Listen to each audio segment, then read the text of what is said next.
Newsfirst, Newsline with Faraz, Shauketaly. Personally surprised. And a very good evening to you. This is Newsline Live, and in our temporary but wonderful surroundings, our guest this evening is Mr. Shamindra Ferdinando, the news editor of that wonderful newspaper, The Island. He's right here with us after a very long time. Very good evening to you, Shamindra. Same to you, Faraz. Good evening. And welcome back from your hibernation caused by COVID. I understand this is your first outing. Yeah, we were out for about 4 months, I think nearly 4 months since I've lost March. count. Since March. March, April, May, June. Yeah, okay. Three and a bit. Now then, 3 and a bit, lots of things are happening. But from your perspective, my perspective, as journalists, as people in the media, the big ticket item's got to be the elections. In between the pandemic,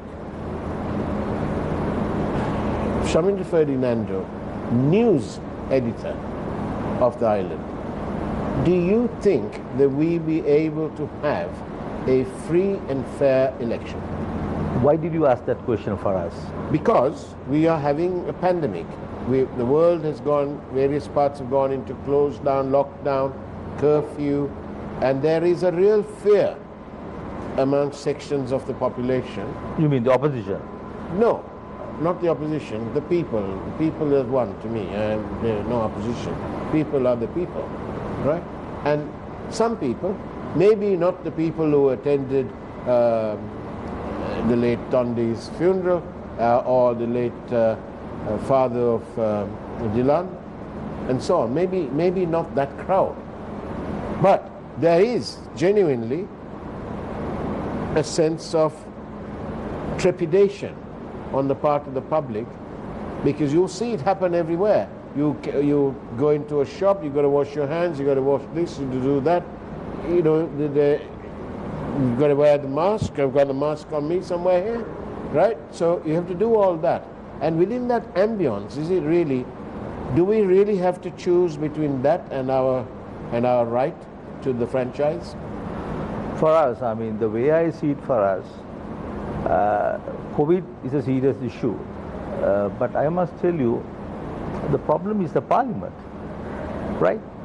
What is the problem with the parliament? The problem is the parliament now, whether we have elections in April 2020 or June, or the new date they gave us, 5th of August. Yeah. The people are forced to vote for the same lot. And if you go through the list, candidates fielded by Sri Lanka Podujana Perumana, the UNP and the Samagi Jana Balawegya, you will realize political parties have fielded the same old lot.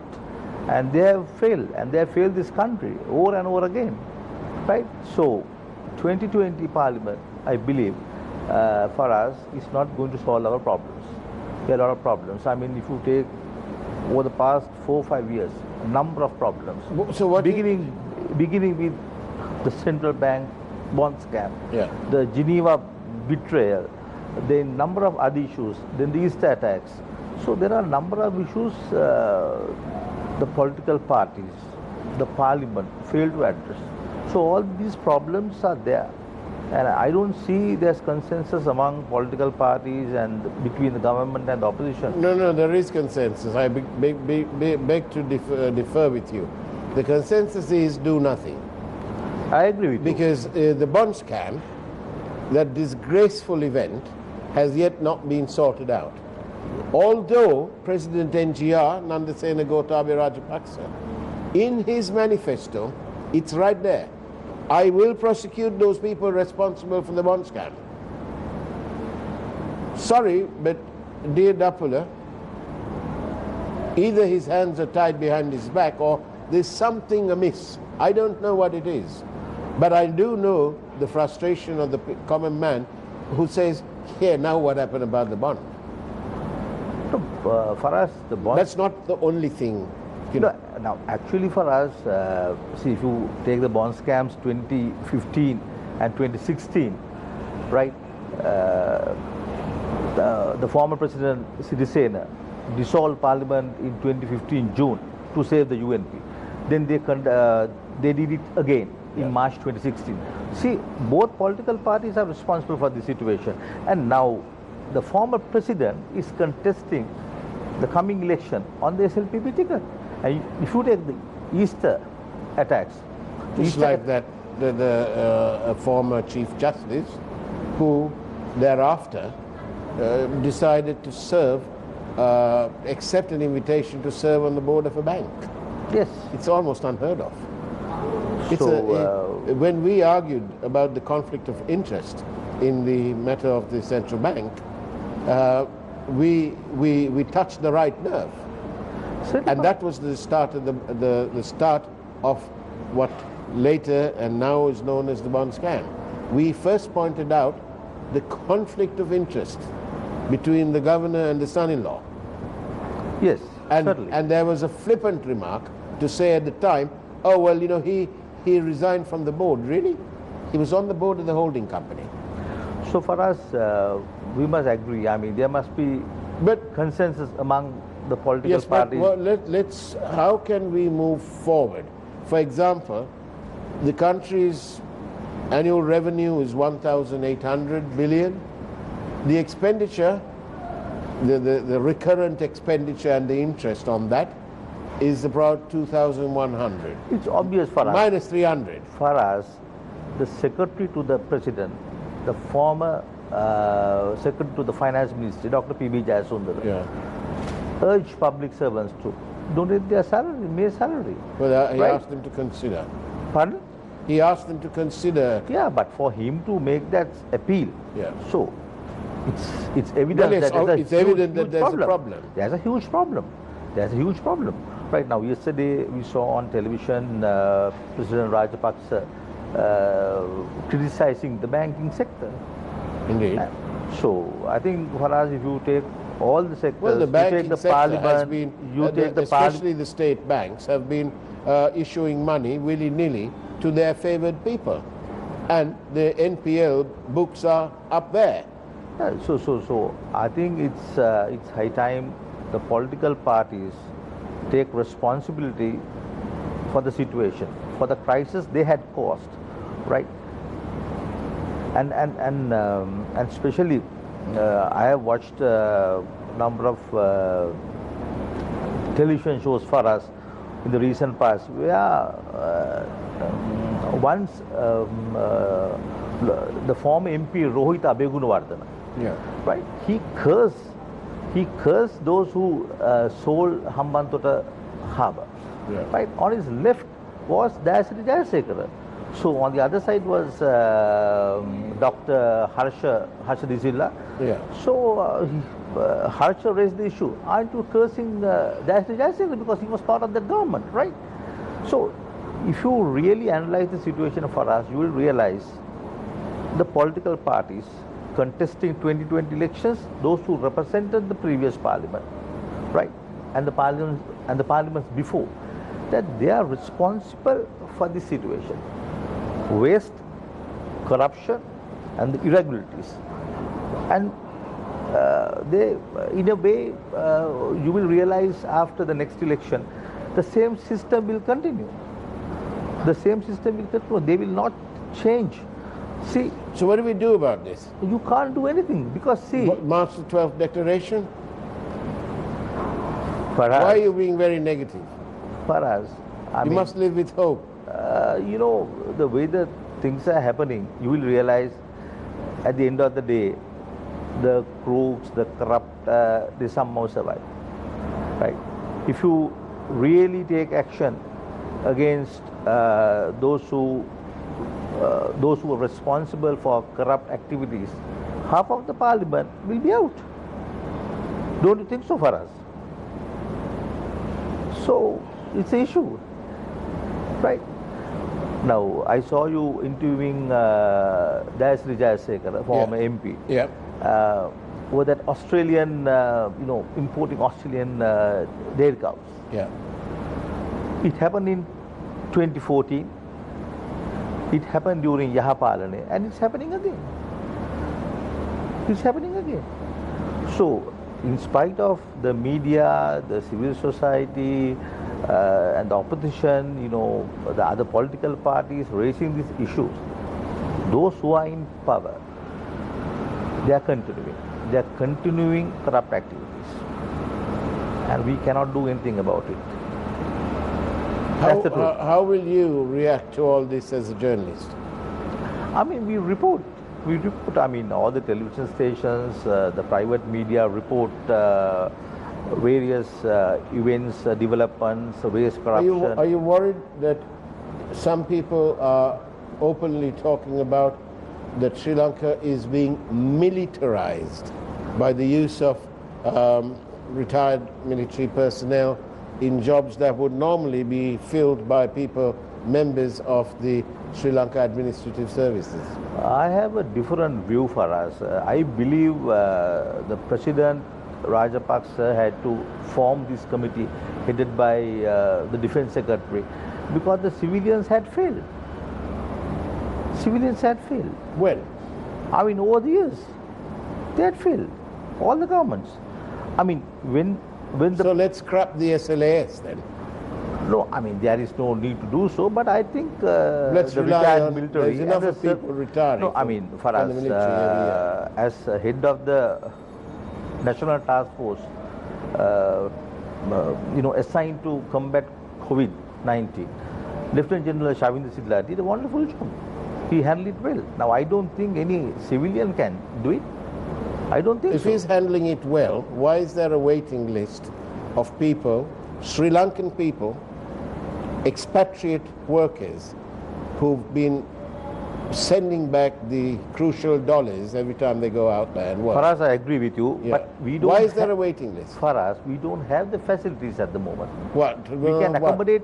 We don't have quarantine facilities? We don't have. What about all the empty hotels? I don't know whether it's possible to take over hotels unless they We don't want to take them over. We've got to spend money. The expatriate workers who go out there, they have an insurance that they pay for, which is for emergency repatriation. If the pandemic is not an emergency, God help us, what is? No, Faraz, now this situation, I think the entire world is affected.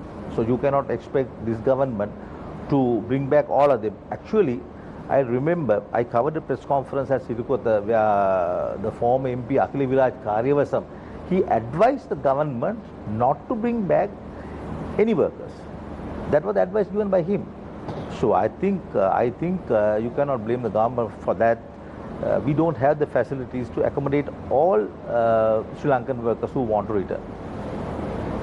I think we're approaching a break, which we may have to go to shortly. But in the meantime, don't you think that as it is, these expatriate workers, a large number of them are employed as domestics and so on. As it is, the situation must be tough for them, away from their loved ones and so on and so forth. And the thought of contracting COVID-19 and being treated overseas, away from your loved ones, at least if it's here, it's home, it's Sri Lanka. And you're so many hours away from your home. Doesn't that count for something? For us, it's a very difficult situation, and I'm sure if the government had the means to accommodate all these people, they would have done so. But if you examine the situation, I don't think at the moment the government has the capacity to look after all these people. So I'm sure they will understand, and they should wait for another, say, couple of weeks, maybe a few months, until the situation, turns to normal. On that note, Shaminda Ferdinando, let's go for a short break, and we'll be back with Newsline Live on the other side. Don't go away. News First, Newsline with Faraz Shauketaly. And welcome back to Newsline Live. We're in conversation with Mr. Shamindra Ferdinando, the news editor of the Island newspaper. Where does sanity prevail? And what do you suggest the general public do about it? This is in response to our rather negative negativity about what can we do about the system where the same old rogues are put forth on a platter for us to choose. It's for us, it's a very unfortunate situation, right?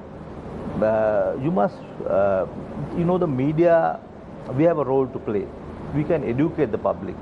But unfortunately, even if we educate the public, we don't find good people to vote.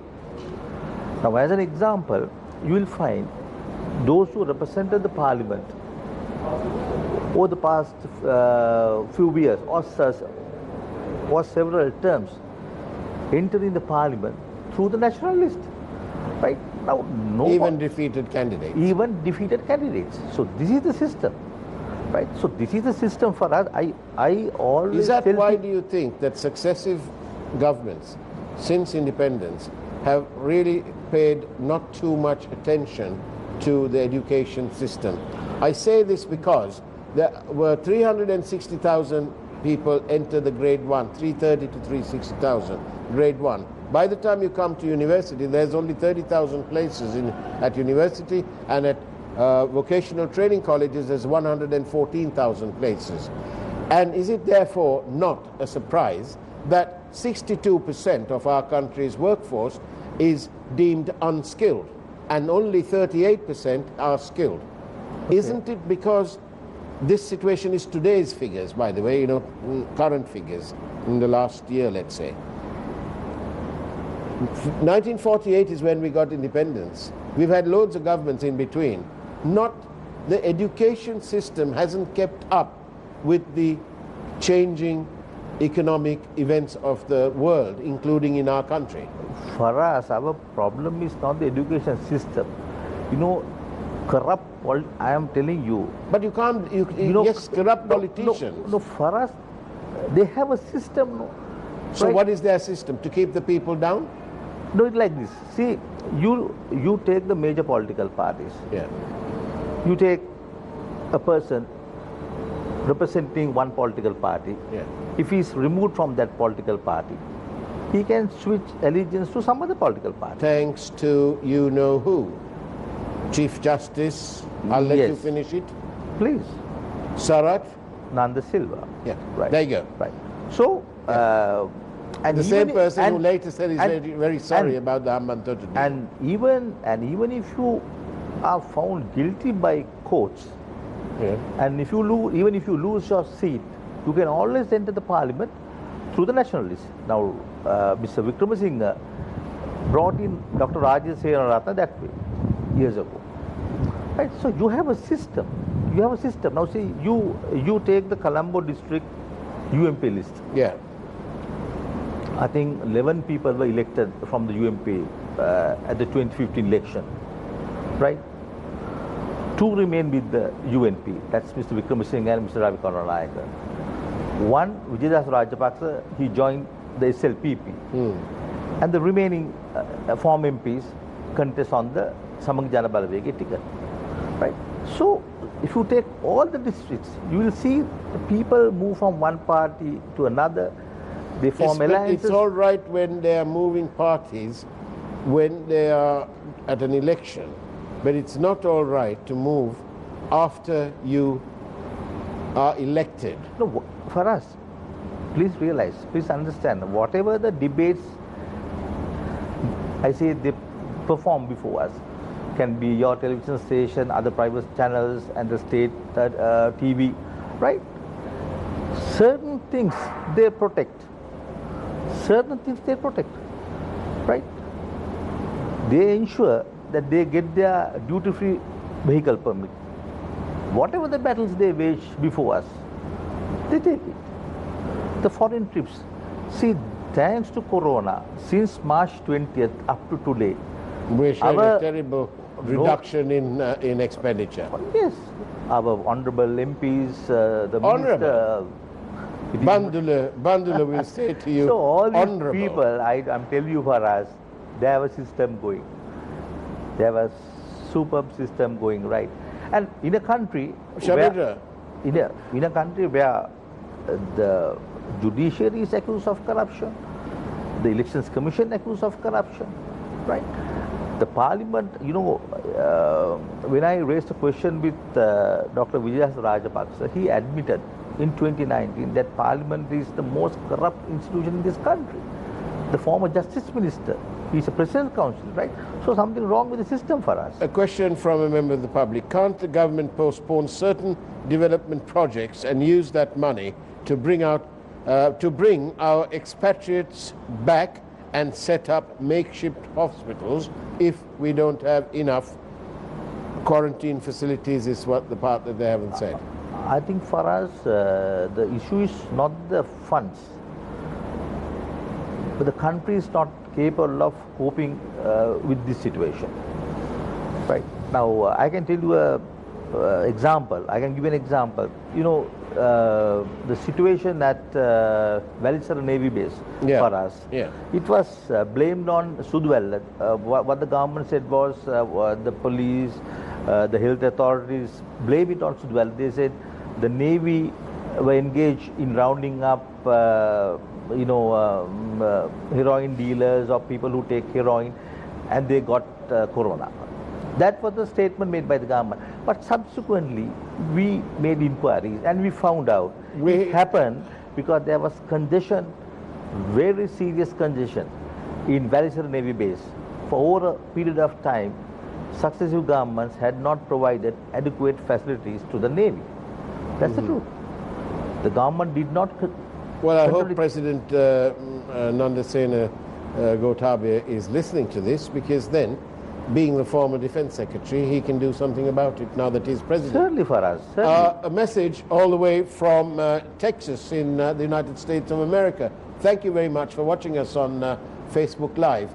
And yes, we are in conversation with Mr. Shamindra Ferdinando, the news editor of the Island newspaper, www.island.lk. And we're sorry if you've missed his name, the super on the screen, but he is Mr. Shamindra Ferdinando. We have an international following.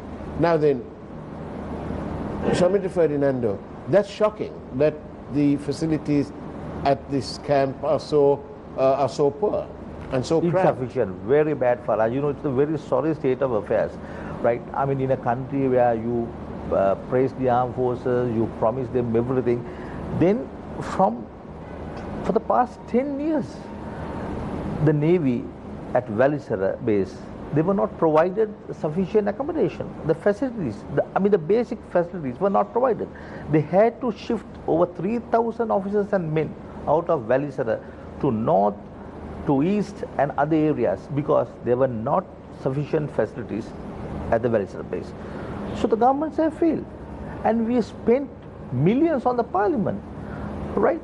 Now see, the people, all the political parties, you take the UNP, the Pohotua party, then the Samagijana Balavegia, all these people who spend millions to enter parliament, ultimately, once they are elected, they do not attend parliament. Do you know how many days an MP has to attend parliament for us? For a month? 8 days. And they skip parliament. And without quorum, the parliament do not meet something around. So there's an issue here because our politicians, our political parties are utterly irresponsible, right? So we pay a huge price, the ordinary people of this country. We pay a huge price, the ordinary people of the country, true. What's our message as responsible media people? What's our message to the people? I think the people should elect honest people. Honest. I mean, I feel, in a way,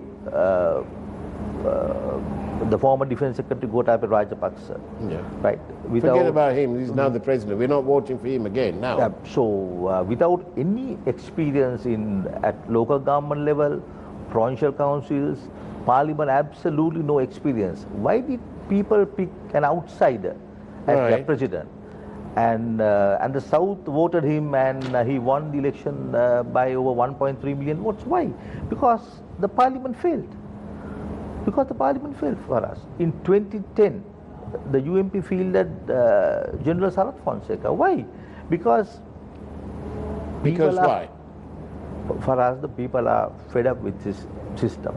You know, the last parliament, all the political parties got together and increased the number of local government members from 4,000 to 8,000. Forget that for the moment, because we're talking about general elections. No, I mean, see, who is going to pay them? It's a huge burden on this country. I think we've got our times mixed up. We've got about approximately just over 1 minute before we finish. So I'll ask you the question again. Tell the people what should we do. The March the 12th declaration is very clear. Think before you vote. Yes, I totally Vote agree with you. honest people in. Yes, whatever the party. Whatever the party. If you find dishonest people presented to you, and if you feel that they're dishonest, don't vote for them. Just go past that. Yes. Go to somebody else. Yes. Pick good people. Pick good people. But it's a very difficult task because for us, all the major politicals. But I'm parties told are- that in one area, the thing's going to be 23 inches long. Yes. I think in Gampa. In Gampa, yes. I'm not sure for it, but in I Gampa. think Gampa. Well, you know, Shamindra Ferdinando,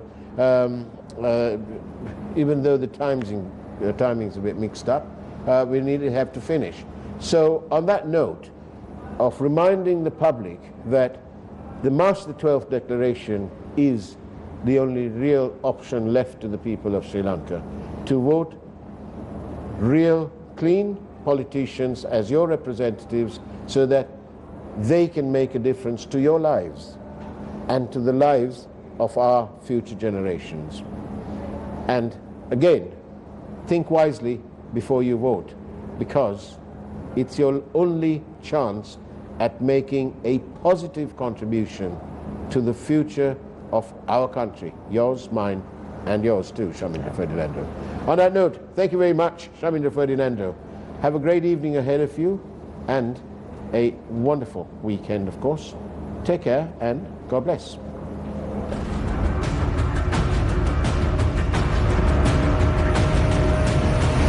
Newsfirst, Newsline with Faraz Shauketaly.